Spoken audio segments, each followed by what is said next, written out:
Bonjour, bienvenue dans votre troisième tutoriel WordPress. Nous allons parler de l'édition d'une page, c'est-à-dire la mise en page, la modification d'une page.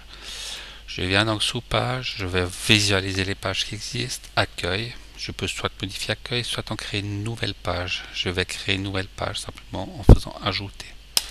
Ce qui va me créer une page vierge. Je vous rappelle que si vous manquez des données, vous cliquez sur cette icône pour faire apparaître ce qui est nécessaire. Ici, il peut y avoir quelque chose de spécial qui va vous faire disparaître l'éditeur. Vous cliquez sur visuel. Et si une information vous manque ici, c'est option de l'écran. Petite révision. Et il faut remettre la coche qui manquait. Petite révision du cours précédent.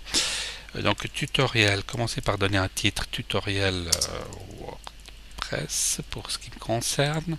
Et ensuite, un contenu. Le titre de la page qui va également être l'URL de la page, j'entends par là l'adresse web de la page, et va figurer dans le site ensuite en titre 1. Donc il est de convention de ne pas utiliser deux titres 1 dans une page. Donc si je mets un nouveau titre, titre 2, je vais effectivement utiliser tout de suite un titre 2. Pas deux fois un titre 1. Il faut penser à la logique et au bon sens. Donc maintenant je passe à la ligne par la touche retour et je crée un paragraphe. Automatiquement vous avez vu que ça passe en paragraphe. Titre 2, je passe à la ligne automatiquement en paragraphe. Mon nouveau paragraphe. 3 petits points. Donc à ce stade j'ai créé un paragraphe. Si je veux créer un nouveau paragraphe, j'appuie sur la touche retour. Voilà.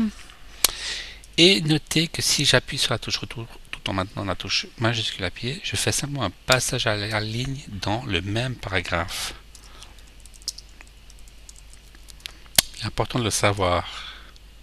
Donc vous pouvez souhaiter passer à la ligne dans un même paragraphe, c'est avec la touche majuscule. Ici j'ai un paragraphe de trop, je l'efface en revenant en arrière avec la touche back. Voilà donc l'utilisation de l'éditeur. Après, les choses plus simples comme mettre un mot en gras, l'alignement, éviter l'alignement centré qui fait pas très sérieux dans la plupart des cas, essayer d'être conventionnel, sobre, clean. Lorsque vous avez par exemple des informations sur un événement, il s'agira aussi de faire une mise en page claire. On en parlera dans la vidéo suivante qui traitera de l'édition des articles. Suivante ou une des suivantes. La suivante traitera plutôt de l'intégration ou de l'ajout d'une image. Une fois que j'ai créé ma page, qu'elle est complète, qu'elle me convient, j'appuie sur publier et cette page devient disponible sur le site. Je peux rafraîchir ici l'affichage pour faire apparaître la page et je vois ma page d'accueil et la nouvelle page qui apparaît ici. Mais peut-être que j'aurais souhaité d'avoir une sous-page d'accueil. À ce moment-là, dans l'attribut de la page, je peux choisir que la page tutoriel WordPress n'est pas une page de premier niveau, mais que c'est une sous-page sans parent et accueil, une sous-page d'accueil. Je mets à jour, je viens ici, je rafraîchis l'affichage et je vois que accueil a une sous-page qui est tutoriel WordPress.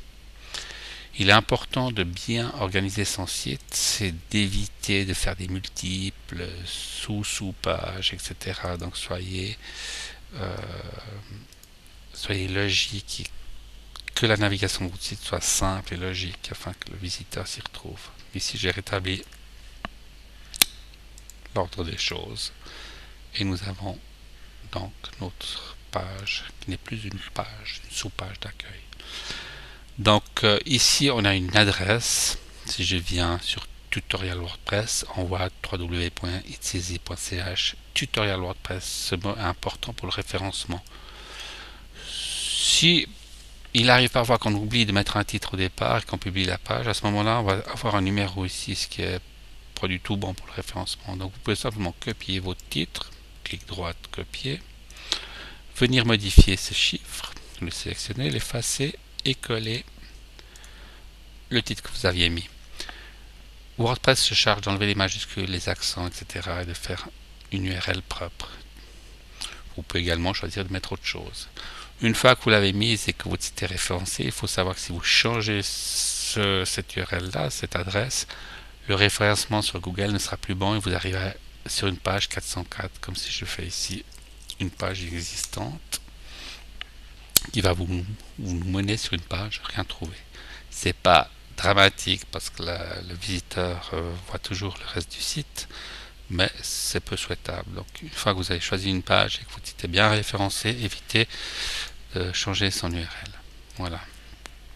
Dans la prochaine vidéo, on va voir, comme je vous l'ai dit précédemment, l'ajout d'une image. À tout à l'heure, à tout bientôt.